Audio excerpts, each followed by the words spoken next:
Hello friends. तो आज अपना नया टॉपिक चलेगा फ्रैक्शन का। फ्रैक्शन यानी भिन्न का नया टॉपिक चलेगा।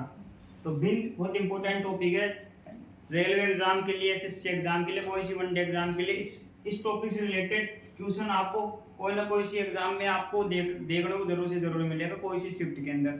तो देखिए इस टाइप का क्वेश्चन फ्रैक्शन टॉपिक के भिन्न टॉपिक है, इसका हर टाइप वाइज क्वेश्चन मैं आपको बोर्ड के ऊपर कराऊंगा। ये पहला टाइप है भिन्न टॉपिक का। ये आरआरबी ग्रुप डी 18 10/2018 वाली शिफ्ट में आया क्वेश्चन है। तो हर टाइप वाइज भिन्न फ्रिक्शन टॉपिक के हर टाइप वाइज क्वेश्चन मैं बोर्ड के ऊपर कराऊंगा। बस आपको आपको तो ये साथ देना है कि चैनल को सब्सक्राइब करना है, वीडियोस को शेयर करनी है और चैनल को लाइक करना है। तो देखिए पहला टाइप का क्वेश्चन क्या कहता है, फर्स्ट टाइप का क्वेश्चन क्या कहता है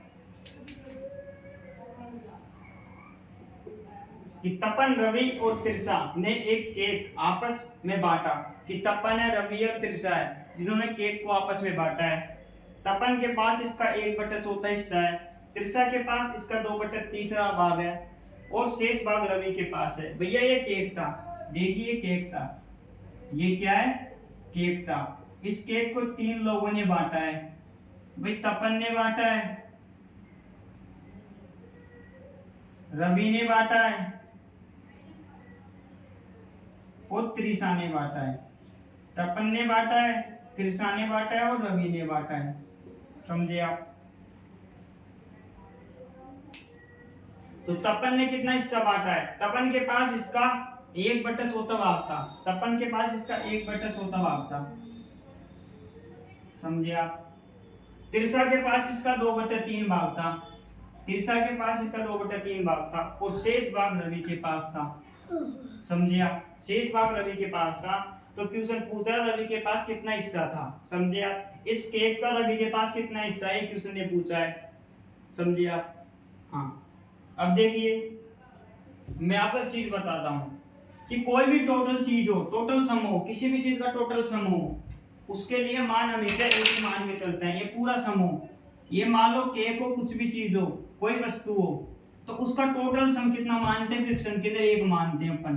टोटल सम कितना मानते हैं? एक मानते हैं। कोई भी वस्तु हो, कोई भी चीज हो, फ्रिक्शन के अंदर सम, पूरा सम अपन 1 मानते हैं। जैसे परसेंटेज के अंदर अपन 100 मानते हैं ना, इसी प्रकार फ्रिक्शन के अंदर कोई भी वस्तु हो, उसका टोटल अपन 1 मानते हैं। समझे आप? 1 मानते हैं। तो देखिए इन तीनों का, अब ये केक है, केक 3 जगह बटा, तपन के पास, तिरसा के पास, रवि के पास। तपन के पास तो 1/4 हिस्सा आया, तिरसा के पास 2/3 हिस्सा आया और रवि के पास हिस्सा अपन को निकालना है। तो मैंने आपको क्या बोला, कोई भी हिस्सा हो, पूरा हिस्सा अपन 1 मानते हैं। तो अब ये केक है, अब ये केक पूरा कितना है, अब इसको भी 1 मानो, इसका भी पूरा हिस्सा 1 मानेंगे अपन, केक का पूरा हिस्सा 1 मानेंगे। तो अपन को रवि का निकालना है। कैसे निकलेगा भाई? इन तीनों का सम 1 है, इन तीनों का पूरा हिस्सा का मान 1 है, अपन ने पूरा हिस्सा 1 है, तो 1 में से तपन का हिस्सा और तिरसा का हिस्सा निकाल देंगे तो भाई रवि का हिस्सा आ जाएगा ना। समझे ना भाई? केक है, पूरा हिस्सा 1 होता है, इसका पूरा हिस्सा 1 होता है और 1 में से जो दिया गया है उसको हटा देंगे तो बच्चे का हिस्सा आ जाएगा। भाई देखिए तपन का हिस्सा प्लस तिरसा का हिस्सा प्लस रवि का हिस्सा कितना आएगा? 1 आएगा, क्योंकि केक का पूरे का सम 1 है। समझे आप? अब x का मान निकालना है, 1/4 प्लस 2/3 प्लस x बराबर 1। अब x का मान निकालना है, कैसे निकलेगा? इन दोनों को जोड़कर उधर ले जाओ। इजी है ना? इजी है ना? आपका पूरा फोकस बोर्ड के ऊपर होना चाहिए। और हाँ, चैनल को लाइक करें, सब्सक्राइब करें, शेयर करें। तो देखिए कैसे, बस बहुत इजी है ना, बस करना कुछ नहीं है, बता दिया मैंने आपको। अब करना क्या है, 1/4 प्लस 2/3। आइए इधर आइए।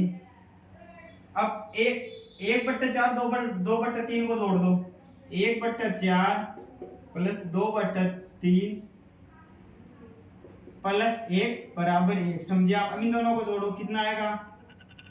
एलसीएम कितना लेगा? 4 3 12, 3 प्लस 4 जोड़ लेना भाई दोनों। 4 और 3 का लघुत्तम कितना आएगा? 4 आया, 12 आएगा, 12 आ गया। अब 12 आ गया तो 4 में 12 का भाग देंगे तो 4 3 12, 3 आया, 3 को 1 से गुणा किया, 3 लिख दिया। अब इसी प्रकार के 3 में 12 में 3 का भाग देंगे तो 3 चौक 12, 4 को 8 2 से गुणा करेंगे तो 4 दूनी 8 आ जाएगा। प्लस में 1 27 इक्वल टू 1 आ गया। 8 9 10 11, तो 11/12 प्लस 1 बराबर 1 आ गया, समझे आप? आ गया। अब 11/12 को उधर ले जाओ, ठीक नहीं है आज। देखिए 11/12 को उधर ले जाओ, x इधर बच गया, 11/12 को उधर ले गए अपन, समझिए आप? अब x का मान क्या आ जाएगा, इन दोनों का एलसीएम ये 12 आ जाएगा, 12 इन दोनों का एलसीएम 12 आ जाएगा। अब इधर कुछ नहीं बता तो एक बचा, एक में 12 का भाग देंगे तो 12, 12 को 1 से गुणा करेंगे तो 12 1 12 माइनस 11 आ जाएगा। ये लघुत्तम लेना तो आता है ना आपको, परेशान करना। अब देखिए 12 में से क्या गए, 1 बच गया, 1/12, तो x के पास 1/12 हिस्सा आएगा, समझे आप? बहुत चीज तरीके से मैंने आपको बताया है, कोई कंफ्यूजन नहीं है। कुछ भी चीज हो फ्रैक्शन के अंदर, कोई भी चीज हो, वस्तु हो, कोई भी नाप तोल कुछ भी हो, पूरे के मान एक मानना है, एक मानना, एक माना। एक में से तपन का हिस्सा 1/4 दे रखा था, तिरसा का हिस्सा 2/3 दे रखा था, और रवि का हिस्सा निकालना था। इन तीनों का हिस्सा 1 है, इन तपन और तिरसा के हिस्से को जोड़कर 1 में से माइनस कर देंगे तो रवि का हिस्सा निकल आएगा। वही मैंने आपको कर दिया, बहुत ईजी तरीके से बताया। आपको ट्यूशन समझ में आया, इस तरह का पैटर्न समझ में आया तो चैनल को लाइक करें, सब्सक्राइब करें, शेयर करें। और हाँ, ईमानदारी से सब्सक्राइब करना है चैनल को, ईमानदारी से वीडियोस को शेयर करना है और ईमानदारी से लाइक करना है, समझे आप? आपका पूरा फोकस बोर्ड के ऊपर होना चाहिए। अगर इस तरह से आप मेरे चैनल को सब्सक्राइब करते रहे तो मैं हर टाइप वाले एग्जाम बोर्ड के ऊपर कराऊंगा। Thank you.